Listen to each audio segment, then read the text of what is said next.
Assalamualaikum warahmatullahi wabarakatuh. Apa kabar teman-teman semuanya? Semoga teman-teman selalu dalam keadaan sehat.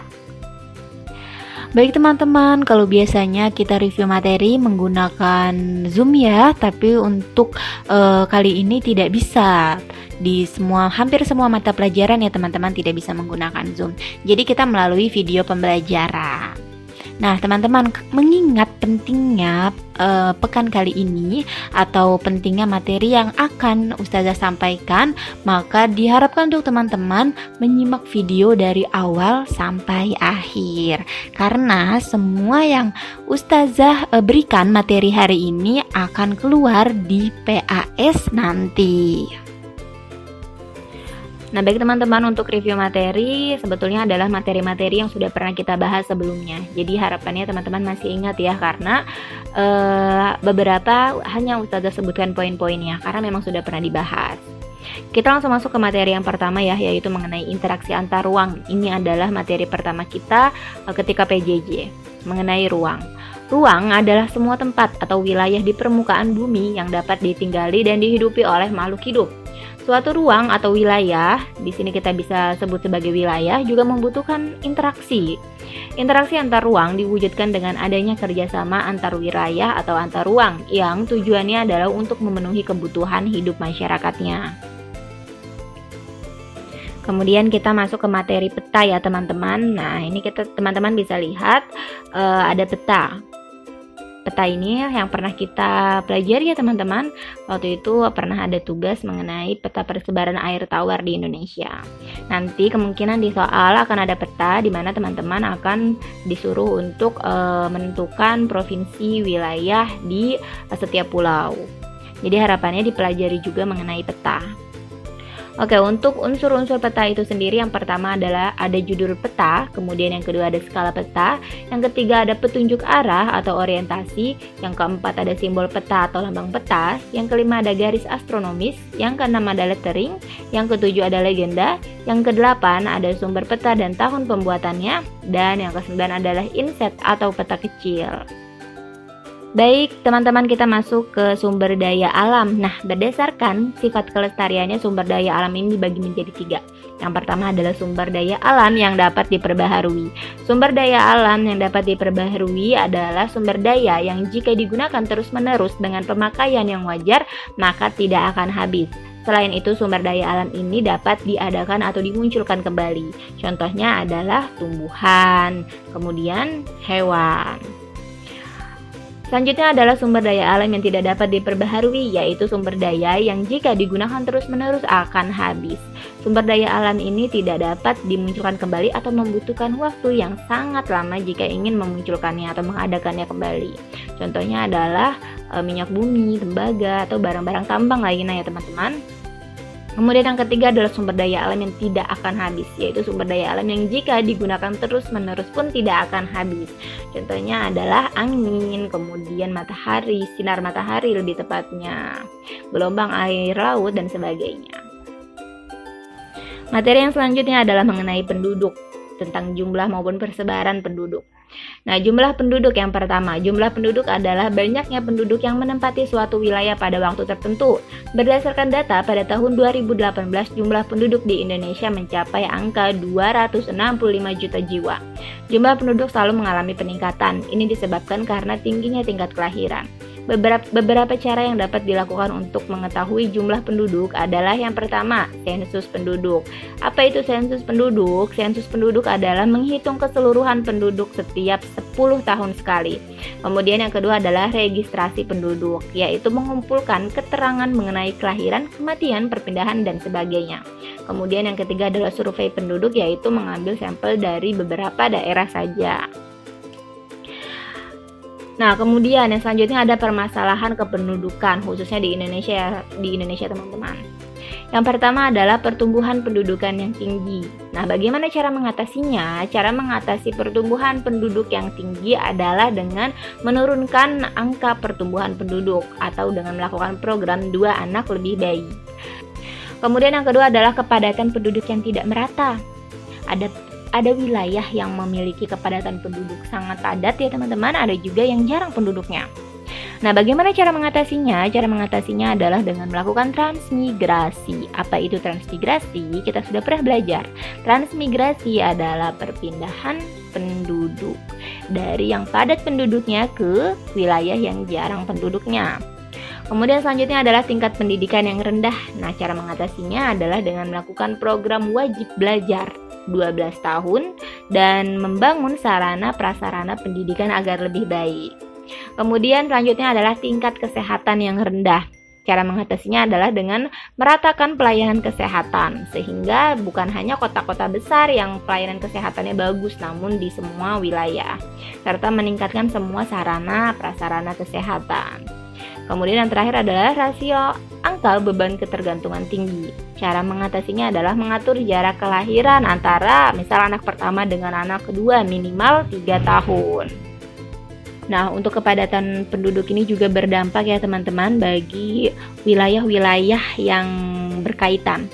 Misalnya adalah bagi wilayah yang padat penduduknya. Jumlah yang tidak merata menimbulkan berbagai akibat, di antaranya yang pertama, luas tanah pertanian semakin sempit. Yang kedua adalah padatnya penduduk membuat sulit mencari pekerjaan. Kemudian, bagi yang wilayah kurang penduduknya pun pasti akan berdampak. Di antaranya adalah dampaknya yang pertama adalah kekurangan tenaga kerja, karena tenaga kerjanya semua berpindah ke wilayah-wilayah yang padat penduduknya. Kenapa seperti itu? Karena biasanya wilayah yang padat penduduknya ini bisa lebih mensejahterakan dari segi ekonomi ya teman-teman. Kemudian yang kedua adalah kesulitan mengolah sumber daya alam karena kekurangan tenaga kerja itu. Nah, salah satu cara untuk mengatasi persebaran penduduk yang tidak merata adalah dengan melakukan migrasi. Migrasi adalah perpindahan penduduk dari satu wilayah ke wilayah lainnya dengan tujuan menetap. Orang yang melakukan migrasi disebut sebagai migran.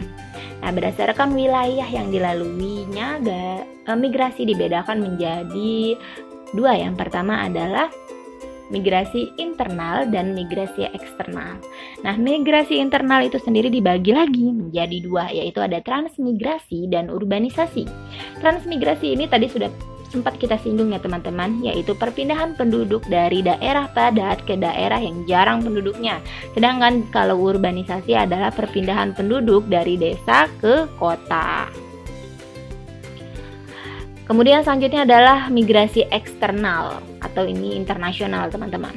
Migrasi eksternal ini merupakan perpindahan penduduk antar negara. Migrasi eksternal dibagi menjadi yang pertama adalah dibagi menjadi tiga. Yang pertama adalah imigrasi. Imigrasi ini merupakan masuknya penduduk dari satu negara ke negara lain. Orang yang melakukan imigrasi disebut sebagai imigran. Kemudian yang kedua adalah emigrasi, yaitu keluarnya penduduk dari satu negara ke negara yang lain. Orang yang melakukan emigrasi disebut emigran. Dan yang terakhir adalah remigrasi, yaitu kembalinya penduduk ke negara asal setelah lama tinggal di negara lain. Baik teman-teman, kita masuk ke upaya pemerintah untuk meminimalisir persebaran penduduk yang tidak merata. Nah, diantaranya adalah yang pertama, tindakan pemerintah adalah menekan tingkat pertumbuhan penduduk. Yang kedua adalah melaksanakan program transmigrasi itu tadi. Yang ketiga adalah melaksanakan program pemerataan penduduk. Dan yang terakhir adalah melengkapi sarana dan prasarana atau fasilitas umum. Oke, sekarang kita masuk ke piramida penduduk, yaitu materi yang terakhir kita bahas kemarin ya teman-teman. Teman-teman masih ingat ya bagaimana cara menganalisis dari piramida penduduk itu. Piramida penduduk dibagi menjadi tiga, yaitu piramida penduduk muda, dewasa, dan tua. Kalau yang muda, rentan usianya adalah 0 sampai 14 tahun. Yang dewasa, rentan usianya adalah 15 sampai 59 tahun. Dan yang tua adalah rentan usianya lebih dari 60 tahun. Nah, ini adalah bentuk-bentuk dari piramida muda, dewasa, maupun tua. Kemudian kita masuk ke interaksi. Interaksi ini bisa terjadi karena beberapa faktor. Yang pertama adalah sugesti. Sugesti merupakan pengaruh yang diberikan oleh satu orang ke orang lain. Nah, Ustazah di sini tidak memberikan contoh ya teman-teman, karena untuk contohnya sudah pernah Ustazah jelaskan sangat rinci sepertinya di beberapa pekan yang lalu mengenai interaksi. Jadi jika teman-teman lupa, teman-teman bisa cari sendiri di buku halaman 82 atau lebih tepatnya di bab 2 mengenai interaksi sosial dan lembaga sosial. Atau teman-teman bisa searching di Google ya. Oke, kita lanjutkan. Nah, untuk yang kedua adalah imitasi, yaitu peniruan kepada orang lain. Yang ketiga adalah identifikasi, yaitu peniruan menjadi sama persis kepada orang lain. Yang keempat adalah simpati, yaitu ketertarikan kepada orang lain dalam hal ingin bekerja sama tanpa memandang status sosial. Yang kelima adalah empati, yaitu ikut merasakan apa yang orang lain rasakan, baik suka maupun duka. Dan yang keenam adalah motivasi atau dorongan untuk mendapatkan sesuatu. Bentuk-bentuk interaksi dibedakan menjadi dua, yaitu interaksi sosial asosiatif atau yang positif, contohnya adalah kerjasama, dan interaksi sosial disosiatif atau interaksi yang menimbulkan kegiatan yang negatif, contohnya adalah konflik, persaingan, dan sebagainya. Kemudian selanjutnya ada syarat kontak sosial atau syarat terjadinya kontak sosial. Yang pertama adalah primer. Nah, primer ini merupakan kontak sosial secara langsung ya teman-teman, atau misalnya diskusi. Nah, itu kan diskusi secara langsung ya teman-teman, tidak melewati perantara. Yang kedua adalah sekunder, yaitu kontak sosial secara tidak langsung. Contohnya adalah pembelajaran via Zoom yang sering dilakukan oleh teman-teman. Kemudian selanjutnya ada pola interaksi sosial, dibagi menjadi 3. Yang pertama adalah individu dengan individu, contohnya adalah diskusi antara satu orang dengan orang lainnya. Kemudian yang kedua adalah individu dengan kelompok, yaitu misalnya ketika ustazah menjelaskan pembelajaran lewat Zoom. Nah, ustazah ini kan adalah seorang individu atau sendiri ya, satu orang, sedangkan teman-teman adalah kelompok, yaitu kelompok kelas 7. Dan yang terakhir adalah kelompok dengan kelompok, contohnya adalah misalnya cerdas cermat ya teman-teman, antara kelompok A dan kelompok B. Baik teman-teman, itu adalah materi-materi yang akan nanti keluar di PAS. Harapannya teman-teman mempelajari kembali supaya tidak lupa ya. Untuk PowerPoint-nya nanti akan Ustazah lampirkan beserta dengan video pembelajarannya. Dan untuk tugas, tidak ada tugas ya teman-teman. Jadi teman-teman bisa fokus untuk mempelajari kembali. Terima kasih teman-teman, sehat selalu. Wassalamualaikum warahmatullahi wabarakatuh.